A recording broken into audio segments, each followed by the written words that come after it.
एक बार की बात है, एक बहुत बड़ा नेता एक साधु के छोटे से आश्रम में गया, क्योंकि उसने बहुत सुना था उस साधु के बारे में और उसके मन में आया कि मैं एक बार जाकर के देखता हूं कि लोग इतनी तारीफ क्यों करते हैं उसकी। तो जब वो उस आश्रम में गया तो वहां पर एक छोटा सा कमरा था जहां पर एक कालीन बिछा हुआ था। वहां पर कुछ लोग बैठे हुए थे नीचे और साधु जी सामने बैठे हुए थे। कुछ सवाल जवाब चल रहा था। तो जैसे ही वो अंदर गया, वो अकेला नहीं था, उसके साथ में 4 बॉडीगार्ड्स भी थे और उसको ये आदत थी कि जहां पर भी वो जाता था लोग अपनी जगह से खड़े हो जाते थे, उसकी तरफ देखते थे, हाथ जोड़ते थे, अपना सर झुकाते थे। लेकिन यहां पर ऐसा कुछ भी नहीं हुआ। साधु ने उसकी तरफ देखा तक नहीं, क्योंकि वो साधु किसी के सवाल का जवाब दे रहे थे। लेकिन नेता को इस बात पे गुस्सा आ गया। नेता को लगा कि ये मेरी बेइज्जती है। तो उस नेता ने साधु की बात को बीच में ही काटते हुए थोड़ा गुस्से से कहा, मैं आपसे कुछ कहना चाहता हूं। साधु ने उसकी तरफ देखा और बोले, आप थोड़ी देर रुकिए, पहले मैं इनके सवाल का जवाब दे लूं, उसके बाद में मैं आपसे बात करूंगा। तब तक अगर आप चाहें तो आप बैठ सकते हैं। बस साधु का इतना कहने की देर थी। नेता का चेहरा गुस्से से लाल हो गया और फिर उसने अपना सारा गुस्सा उस साधु के ऊपर निकाल दिया। अभी तक वो नेता बहुत ही तमीज से बात कर रहा था, यानी कि आप कह करके बात कर रहा था। अब वो तू तड़ाक पे उतर आया। नेता ने उस साधु को कहा, तुझे पता भी है मैं कौन हूं और तू किससे बात कर रहा है? साधु ने उसकी तरफ देखा और कहा, मुझे इससे कोई फर्क नहीं पड़ता कि आप कौन हैं, लेकिन आप जो कोई भी हैं, अगर आप चाहते हैं कि मैं आपके सवाल का जवाब दूं या आपसे बात करूं तो आपको कुछ देर रुकना होगा। और साधु के ये कहते ही नेता गुस्से से पागल हो गया और वहीं सबके सामने चीखने चिल्लाने लग गया, अब मैं तुझे तेरी असली औकात दिखाऊंगा। तूने मुझसे पंगा लेकर के ठीक नहीं किया है। तुझे पता भी है मैं तेरे बारे में क्या सोचता हूं। साधु ने फिर से उसकी तरफ देखा और बड़े ही प्रेम से कहा कि मुझे इससे कोई फर्क नहीं पड़ता है कि आप मेरे बारे में क्या सोचते हैं।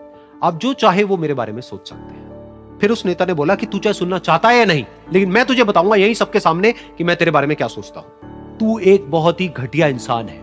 तू कोई साधु नहीं है, तू एक ढोंगी है, पाखंडी है और यहां पर जितने भी लोग बैठे हैं उन सबको बेवकूफ बना रहा है। तेरा बस एक ही मकसद है कि इन लोगों की जेब में जितना भी पैसा है वो सब तेरे पास में आ जाए। तू अपने फायदे के लिए इन लोगों का इस्तेमाल कर रहा है और अब मैं तुझे नहीं छोड़ने वाला। तेरा पर्दाफाश करके रहूंगा पूरी दुनिया के सामने। लेकिन उसके इतना बोलने के बाद भी उस साधु के चेहरे पर हल्की सी मुस्कान बनी ही रही। ये देखकर वो और तिल मिला गया और उसने कहा, अब बहुत हुआ, अब मैं यहां 1 मिनट भी नहीं रुकने वाला। लेकिन अभी भी तेरे पास में मौका है। अगर मुझसे माफी मांगनी है या मुझसे कुछ कहना है तो कह सकता है। इतना सब होने के बाद भी साधु बिल्कुल शांत था और उनके चेहरे पर एक मुस्कान थी। उन्होंने अपनी आंखें बंद कर ली। फिर साधु ने अपनी आंखें खोली, हाथ जोड़े और कहा कि मुझे आपसे कोई गिला शिकवा नहीं है। मेरे मन में आपके लिए कोई भी गलत ख्याल नहीं है। जो भी आपने मेरे बारे में कहा वो आपकी अपनी सोच थी। तो मुझे आप में कोई भी बुराई नजर नहीं आती है। मुझे आप एक बहुत ही भले इंसान लगते हैं। और साधु के इतना कहते ही नेताजी का दिमाग 7वें आसमान पर पहुंच गया।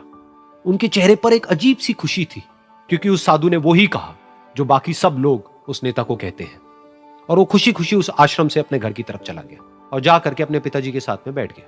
उसके पिताजी की आंखें बंद थी और वो ध्यान में थे। पूरी जिंदगी उन्होंने सिर्फ लोगों की सेवा करी और बदले में कुछ भी एक्सपेक्ट नहीं किया।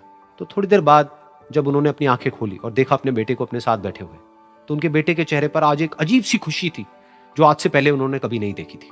फिर उसने एक एक करके सब कुछ बताया कि आज क्या हुआ, किस तरह से वो आश्रम गया, वहां पर क्या हुआ, उसने क्या कहा, उन्होंने क्या कहा।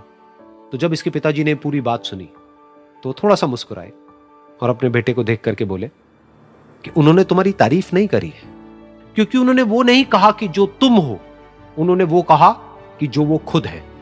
और तुमने जो भी कुछ उनको कहा वो नहीं कहा कि जो वो है, बल्कि तुमने वो कहा जो तुम खुद हो। यही बात वेदों में भी कही गई है, यथा दृष्टि तथा सृष्टि। ये दुनिया तुम्हें वैसी नहीं दिखती है जैसी कि ये दुनिया है। ये दुनिया तुम्हें वैसी दिखती है जैसे तुम खुद हो। जिसकी नजर जैसी है उसके लिए ये दुनिया वैसी ही है। तो अगर तुम अपनी दुनिया को बदलना चाहते हो तो उसका सिर्फ एक तरीका है, अपनी नजर को बदलो।